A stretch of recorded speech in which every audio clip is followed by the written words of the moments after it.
கல்லீரல் மருத்துவர் எஸ்டி வெங்கடேஸ்வரன் பேசுகிறேன்.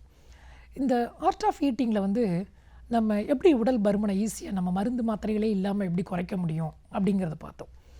அதில் வந்து குறிப்பாக உணவை மட்டும் நம்ம குறைச்சா போதுமா அப்படிங்கிறது தான் என்னுடைய ஒரு கேட்கக்கூடிய எல்லாத்தையும் கேட்கணுங்கிற. நிறைய பேர் ஃபுட்டை கண்ட்ரோல் பண்ணவே வெயிட்டு குறைஞ்சிரும் அப்படிங்கிறாங்க. எஸ், ஃபுட்டை நீங்கள் கண்ட்ரோல் பண்ணிங்கன்னா இனிஷியலாக வெயிட்டு குறையும். அதுக்கப்புறம் நிறைய பேருக்கு வெயிட் குறையவே குறையாது, அப்படியே ஸ்டாக்னண்ட்டாக இருக்கும்பாங்க. ஏன்னா டாக்டர் ஸ்டார்டிங்கில் வெயிட்டு குறைஞ்சது அதுக்கப்புறம் குறையாது.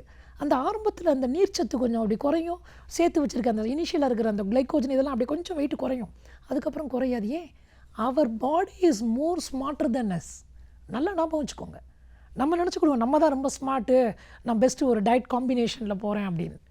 பாடிக்கு தெரியும் இனிமேல் இப்படி தான் வரப்போகுது அப்படின்னு. அது எல்லாத்தையுமே அப்படியே டியூனிங்கை மாற்றி விட்டுரும். அப்போ நம்ம என்ன பண்ணணும்? அதை விட நம்ம ஸ்மார்ட்டாக ஆகணும். அப்போ என்ன பண்ணணும் அப்படின்னா, இந்த டயட்டு மட்டும் இல்லாமல் அதுக்கு பின்னாடி ஹார்மோன் அண்ட் வாழ்க்கை முறை திரும்ப திரும்ப எதில் வந்து நிற்கிதுன்னு பாருங்கள், லைஃப் ஸ்டைலில் தான் இருக்குது. அப்போ அந்த lifestyle plays a major role. எதில்?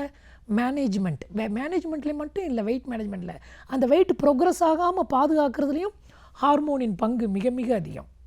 அதில் குறிப்பாக என்ன மாதிரி ஹார்மோன் அப்படின்னு நீங்கள் பார்த்தீங்க அப்படின்னா, லெப்டின் அப்படின்னு ஒரு ஹார்மோன்.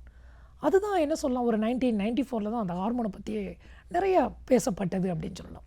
ஒரு செட்டேட்டிங் ஃபீலிங் கொடுக்கும் நம்மளுக்கு, போதும் அப்படிங்கிறது. அது எங்கே இருக்குது? கொழுப்பு செல்லு தான் அது சுரக்கிறதே இல்லை.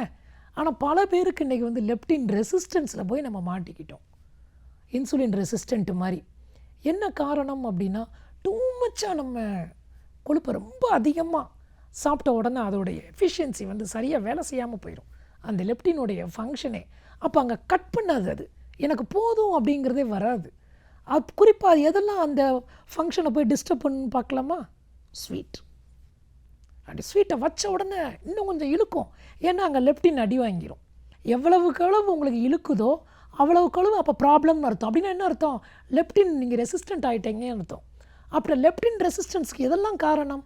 ரீஃபைன்டு சுகர், பிஸ்கட்ஸ், சாக்லேட், இந்த மாதிரி ஒயிட் சுகர், இந்த மாதிரி ப்ரௌன் சுகர், அப்புறம் என்ன சொல்லிங்க, cakes, pastries, pudding, pie, soft drinks, இந்த மாதிரி இனிப்பு சுவை அதிகமாக மாவு பொருள்கள், ரீஃபைன்டு உணவுப் பொருள்கள் எவ்வளவுக்கு நம்ம அதிகமாக சாப்பிட்றோமோ அது எல்லாமே லெப்டின் ரெசிஸ்டன்ஸில் தான் கொண்டு போய் விடும்.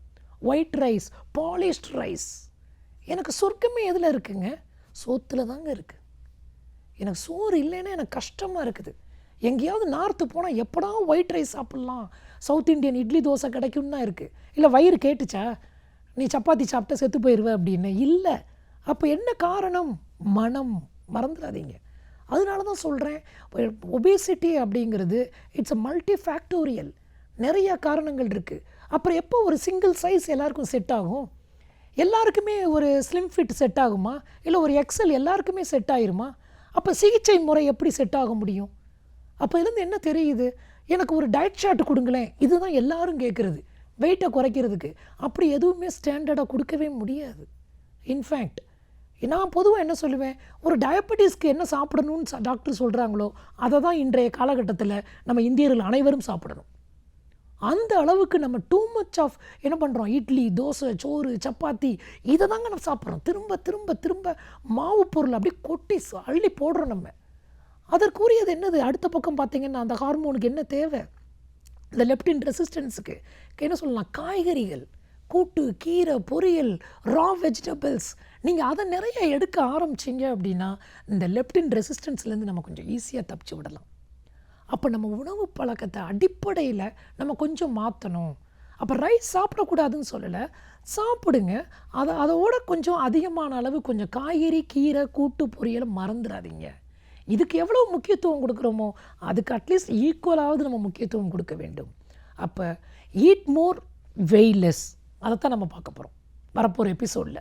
நிறையா சாப்பிடலாம், ஆனால் ஸ்லிம்மாகவும் இருக்கலாம். அப்போ எதை நிறையா சாப்பிடணும் அதை பற்றி நம்ம பின்னாடி பார்ப்போம். மீண்டும் சந்திப்போம். நன்றி, வணக்கம்.